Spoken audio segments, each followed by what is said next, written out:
We are joined by an incredible guest, Sarah Hobson of Hobson and Hobson. And I know you do a lot of work down the hall with our sister station, 680 The Fan, so we appreciate you taking the time to join us in here. That's what, just so we could catch you up on all the things that we were talking about this morning, but we want to talk about what happened yesterday at Fulton County Courthouse. Because we can't wait. Yeah, we've nerded out on it. You nerded out on it. So we saw Terrence Bradley testify.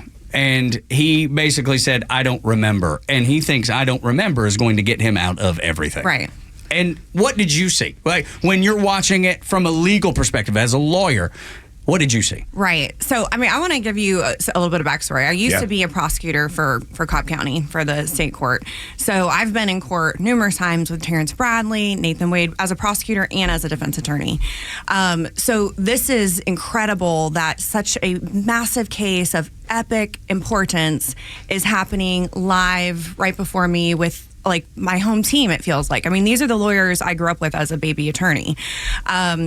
So one of the things I really want to talk about is credibility. I know on social media, there's a lot of trolls who are like, oh, Terrence did great. He didn't give the defense attorneys anything. He didn't recall anything.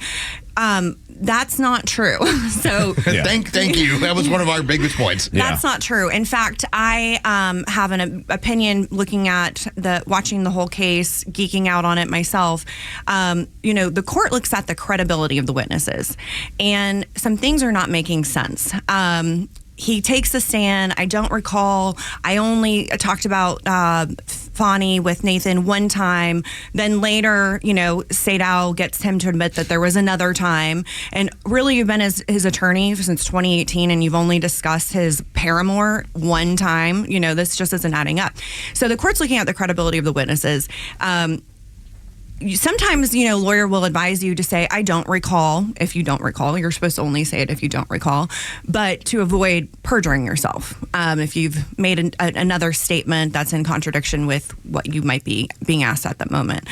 I walked away with a profound sense that the defense has this in the bag. There was no credibility in Terrence's testimony.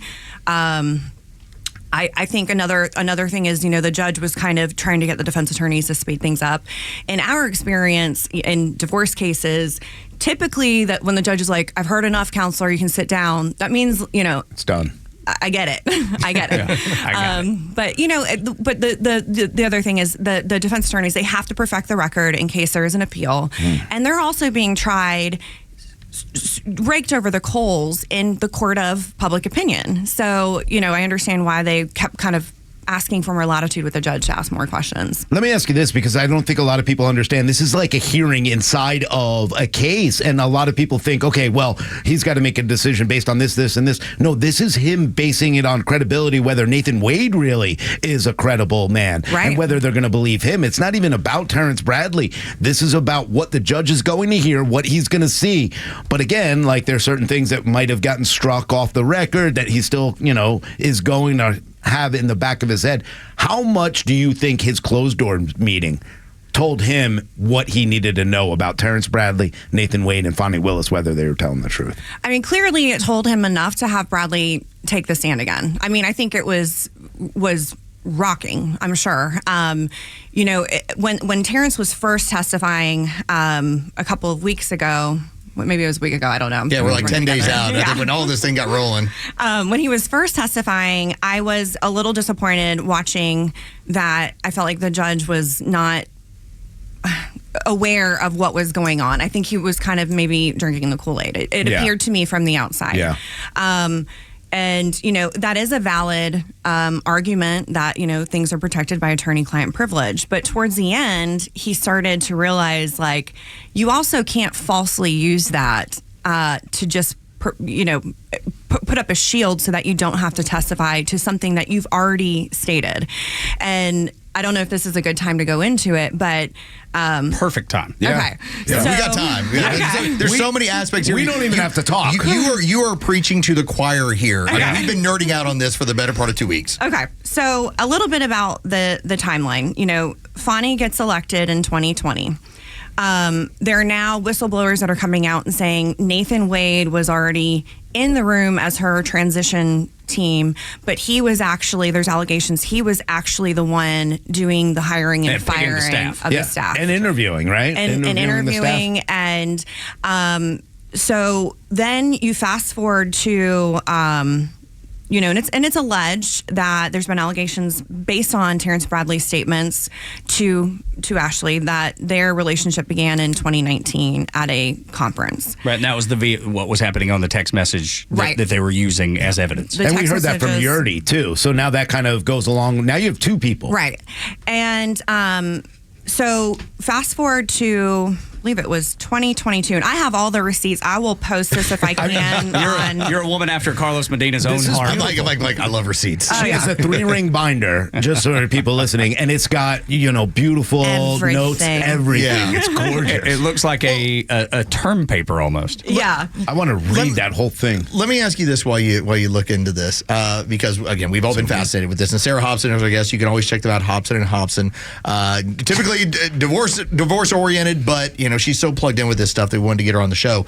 When Fonnie Willis took the stand and proceeded to talk as long as she did and expound the way she did, in my mind, I'm going, this is not a great, the defense in my mind was like, just keep talking, Fonnie. Just let her keep talking. As much as it came across as annoying and she was trying to play games, I thought the more she talked, the worse this is going to go. And she was given great latitude. If you or I were to take the stand and behave like that in court, the judge would shut it down. But I believe, given the nature of her position, she was given a lot of latitude in her performative testimony, and if anything, I think it helped the defense. She shot herself in the foot. One of those. It was clear because she was so indignant the whole time. Right. Do you believe she was not listening to Nathan Wade's original? She was back there pacing and not listening? No, I do not believe that. No, and especially, her father admitted he had been prepped. So there's a rule of sequestration where, in order to get, truthful testimony out of your witnesses, one of the parties can invoke the rule. They'll do that at the beginning of a hearing or a trial and say, we invoke the rule. It's the rule of sequestration that they're referring to. That means that you're not allowed to talk about this with other witnesses at all. You're not allowed to prep other witnesses. You're not allowed to listen to what the testimony or arguments are. And she even admitted she was listening to the arguments. And the point is, we're trying to get to justice. And that's really the job of the prosecutor. Their job is to seek justice. And sometimes that means you don't move forward on a case, or you do when it doesn't politically serve you, right? But you can't be listening to other people's testimony and then going in there, because what you're doing is you're swaying the truth. You're and it also looks like you're lying. You're influencing, and it looks like you're lying. Why do you need to know what Nathan was saying? Well, and she claimed right off the top, well, we were reviewing scripture. He was sharing, and I'm sitting back going, you just flat out said you've been corresponding with this person that you really shouldn't be when it comes to what's going on now. Right. That was a lot of there were some questions where he said, no, we only went on day trips. And then she was like, I believe he spent the night in Chattanooga at the aquarium. They went back and forth. I thought it was interesting, too, that he was like, we started dating in March. And then her thing was, well, somewhere between February and April. It just seemed like it was planned out. Right. And even if you were to agree with that, even if you were to buy that story, which I believe it's been refuted through other witnesses' testimony about when the relationship began. Yeah, with the timeline of it all. If you look at Nathan's invoices that he submitted to the county, they jump from about $14,000 to $15,000 a month to $35,000 a month and up, starting in April 22. That's good work if you can get it. How much is that a red flag when you go, oh, look at it's this? just interesting that she used April 2022, and that was the first time that his invoice skyrocketed. So you're saying she basically put her foot in her mouth by uncovering that, by bringing that point to light. It drew my attention to it. I don't think it's true. I don't think it began in April, but for some reason, all of a sudden, his invoices skyrocketed. The other game she played was with the romantic relationship. Well, I believe it started in. He obviously thinks it's sex, so it could have started in March. So that would already meant, based on what she did with the end of it too, with August and June and July. that would set up the fact that, wait, maybe they were in a relationship. Maybe she doesn't consider holding hands romantic, but I think everybody else does. Right. And I think based on the testimony of other witnesses and what had been disclosed to Ashley, that refutes that whole notion.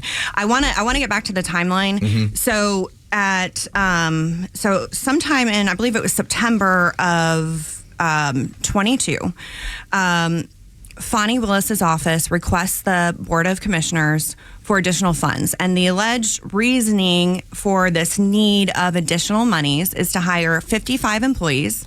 The board approves it. So the Board of Commissioners approves it.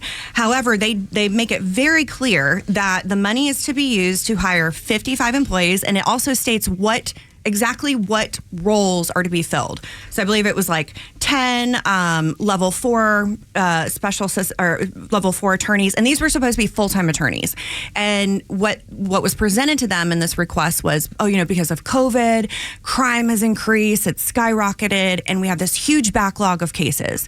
So Fonnie makes her pitch to the board. They approve it. They say, we're going to give you, I think it was like $780,000 for the months of November and December, and it said exactly when these people are supposed to be hired.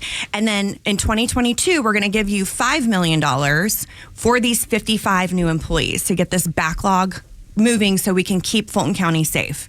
If you break that down, that's approximately $91,000 per employee. Now, granted, these are, different levels of employees. So she learns in September that her office is about to get all this extra funding, right? So they put out an ad in October where they're trying to get other attorneys. And I have all the receipts for this. These are actually exhibits to Ashley Merchant's motion. Well, this is all Ashley's work. Mm-hmm. And the ad says, okay, so between $80 and $148 an hour, we're going to add attorneys. These are the rates, okay? Sure. Okay. So, and that's pretty typical for people who are working for the government. You can definitely charge more per hour when you're in the private sector, but you don't have as much work. You typically can get more work through the government because a lot of lawyers are not good at marketing and advertising and putting themselves out there, so they don't have enough work. Yeah, they can charge $350, $450 an hour, but they don't have enough. But you got to get it. You got to get the people in the door. Yeah, to kill what you eat at that point. Right. Yeah. So here we have the ad, and I'll post all of this in a link. Hopefully I can attach this video to YouTube and I'll post it in the link. Yeah. So we've got competitive hourly rates starting at $140 to $80 per hour, and these are the available assignments. This is October 3rd, 2022 is when they say that they're going to start filling these positions. Now, granted, Nathan's already in the office. Yeah. Right. Yeah. I don't know how he's being paid. Maybe the oldest form of currency. I don't know. Oh, my. It's something. Well, shots fired. Yeah, I don't know. Yeah, they pay that out in a condo in Hapeville. So November 1st, Fonnie solidifies his position, and she enters into an agreement with him to be an independent contractor attorney. So this is the contract that does through that particular firm. Right. Okay. And I don't have that one with me. I think it might be Exhibit A and it didn't print on here, but I'll get it all linked up. So November 2nd, Nathan files for divorce from his wife. Yes. Of 26 years. Okay. November 1st was. He gets it all lined up with Fonnie to have the money, and then makes the move. And then he makes the move. Now, what's also interesting is in his invoices that he submitted to that are part of Ashley Merchant's. She got it through Open Records. He doesn't submit his invoices be paid by Fulton County until January. For November and December, he doesn't submit them to Fulton County for payment until January of 2022. And I'm going to tell you why this is important. Okay. Hold that thought. We'll come right back and find out why he waited that long to pay those invoices. We are breaking That's a down. cliffhanger right there. Yes, sir, it is, Rhino. We are breaking down what's happening under Fulton County's courthouse, under the roof down there with the Trump case and the Fonnie Willis, the chaos. And we've got the expert legal advice of Sarah Hobson of Hobson and Hobson. She's the CEO there. Divorce and custody attorney. Divorce and custody attorney. And a former prosecutor for Cobb County Solicitor General's office. She has done it all. And we will continue next on Extra 106.3, Atlanta's only conservative news and talk station. to show replays whenever you want. Download the Extra app now for Apple and Android by searching for XTRA 1063. We're so lucky here at Extra 1063 to have a great relationship with Sarah Hobson. She's the founding attorney and CEO of Hobson and Hobson. My name is Tug, along with Rhino and Front Office Los. This is the Morning Extra on Extra 1063. The cliffhanger was that Nathan Wade didn't turn in his invoices until January for the months of November and December. Why did that happen? Okay, so in the divorce, Jocelyn Wade, her attorney had to file multiple motions to compel. And it got to the point where he had given some financial information for 2021. He did not give anything for 2022. When you're in a divorce, there's an interrogatories and information you have to disclose, financial information you have to disclose to present. Okay, so it's, for so many years to present. He would not turn it over repeatedly. So Miss Wade's attorney had to file these motions to compel. The court actually found Nathan Wade in contempt of court for not complying with the rules of discovery. Oh. So, that's a huge red big, flag. yeah. Like, okay, what are you hiding? So Miss Wade's attorney then had to subpoena records directly from different financial institutions and other sources because he would not turn it over. Specifically, she was trying to get information about the firm of Wade, Campbell, and Bradley. I don't know if I got the order correct there. And they would not turn it over. Now, at this time, Bradley was attorney of record for Mr. Wade. I see that there was a motion to disqualify Mr. Terrence Bradley in representing Mr. Wade. I looked at the motion. It probably because they were not turning over the firm's financials. Okay, in a divorce, it doesn't matter if the wife has had nothing to do with the business, she's never stepped foot in the building. It is a marital asset. Mm-hmm. Yeah. She's had a 26-long-year marriage. This is an alimony case. So in order to determine what alimony should be, she's not worked. She supported him and his, being an attorney and a municipal court judge and all that. We have to see the numbers, right? They wouldn't turn it over. So it gets to the point where it's interesting that he gave her 2021's tax returns. And then I learned in looking at this, he left off the invoices from Fulton County DA's office. Until January. It's a new year. Right? So all this is going on. Miss Hastings, Miss Wade's attorney, has done an interview with 11 Alive. And I also, with information and belief, know that the divorce attorney was not coordinating with Ashley Merchant or the other defense attorneys. Miss Merchant was just doing her job, representing her client, when out of the blue, she gets a phone call from Terrence Bradley. Okay. Mm-hmm. And I want to give you a little bit of information about and dispel some rumors about, these are Trump's attorneys. They're just digging up whatever they can to defend Trump. Miss Merchant represents Mr. Roman. She does not represent Mr. Trump. Right. Donald Trump, former President Trump. She has a duty to her client. I will also tell you, Ashley and I go way back, and I'm not here to, let me tell you about my best friend. We actually haven't spoken in part for years over political differences. I believe I'm well within my right to say Ashley Merchant is not a Trump supporter. She's just doing her work for her client. She is doing her job, and she is known in the community. I can tell you this. There's two people when I have been faced in a situation where I have uncovered a government official or an elected official doing something that was corrupt or an abuse of their power. And I like to add, it stinks when it happens because it's like, what are you thinking? Because now I have to do the right thing, and it's not easy. And it puts you in a really difficult spot. And I believe Ashley was in that position where she's her job is to defend Mr. Roman. She does not care for Trump.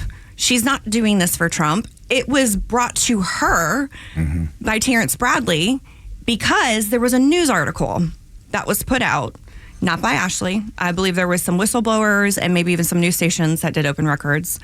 And Terrence got scared that it was Ashley because Ashley's the go-to person. There's two people, Ashley Merchant and Lester Tate.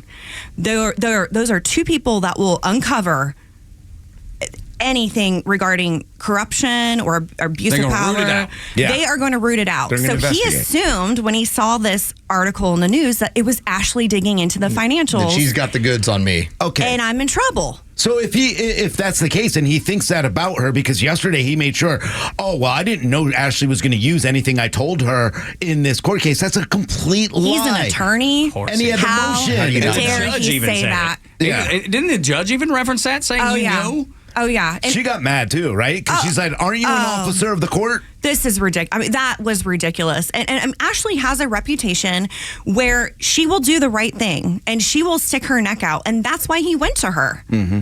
How dare he put this on her? And then turn. And he knew she has a duty to her client.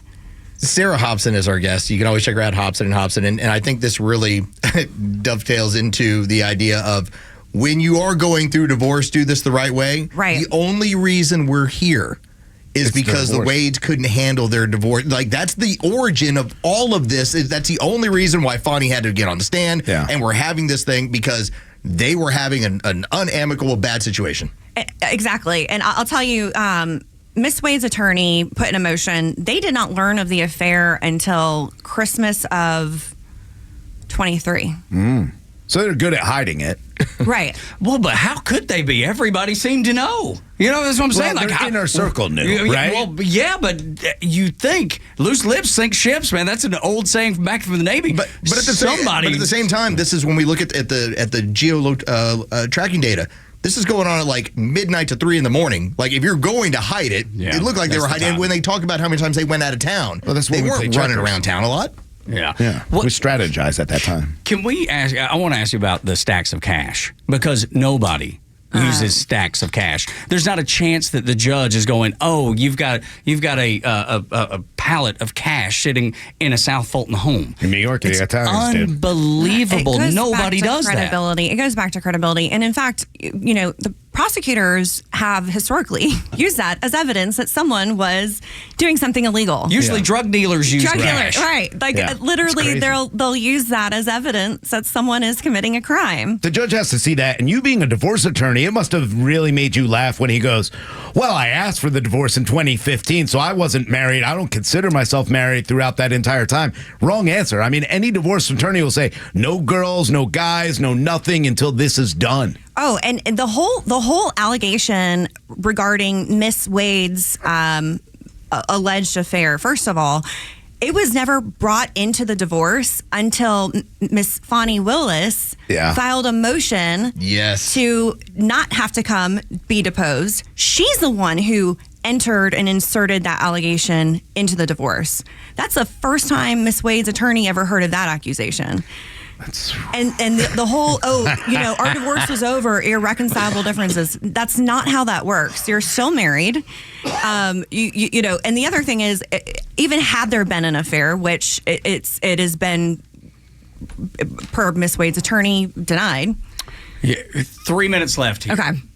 What's the takeaway when you're watching this? What do you expect to be the end all be all? What's coming ahead next week? I believe that I believe, based on what I've seen, I believe the judge has seen enough to know that some of the witnesses have perjured themselves. Will that come back and get them?